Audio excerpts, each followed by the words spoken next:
अच्छा सुनो, सब्सक्राइब करते वक्त ना घंटी बजा देना। चुनरी में मैया बड़ी प्यारी लागेली हो। चुनरी में मैया बड़ी प्यारी लागेली, जैसे दूरे गायउरे सब काली लागेली। जैसे दूरे गायउरे सब काली लागेली।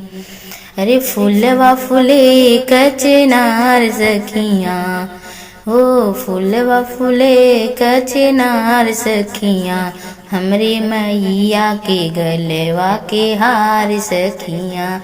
हमरे मैया के गलवा के हार सखियाँ। नथिया में मैया बड़ी प्यारी लागेली, नथिया में मैया बड़ी प्यारी लागेली, जैसे दूरे गायउरे सब काली लागेली।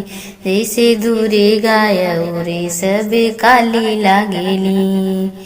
अरे फूलवा फूले कचनार सखियाँ, फूलवा फूले कचनार सखियाँ, हमरे मैया के गरवा के हार सखियाँ। हमरे मैया के गरवा के हार सखियाँ। अरे मुकुट पे मैया बड़ी प्यारी लागेली है।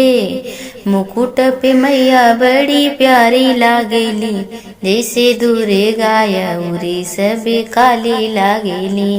जैसे दूरे गायउरे सब काली लागेली।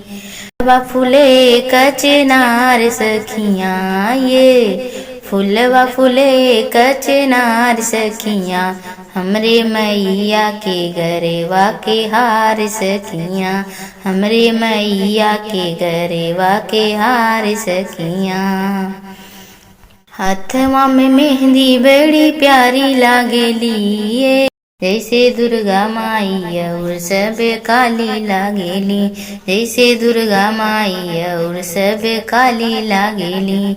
मैया के पाँव में लगबा महावर हो, मैया जी के पाँव में लगबा महावर, जैसे दुर्गा और सब काली लागेली। जैसे दूरे गायउर सब काली लागेली। फूलवा फूले कचनार सखियाँ, ये जी फूलवा फूले कचनार सखियाँ, हमरे मैया के गरवा के हार सखियाँ।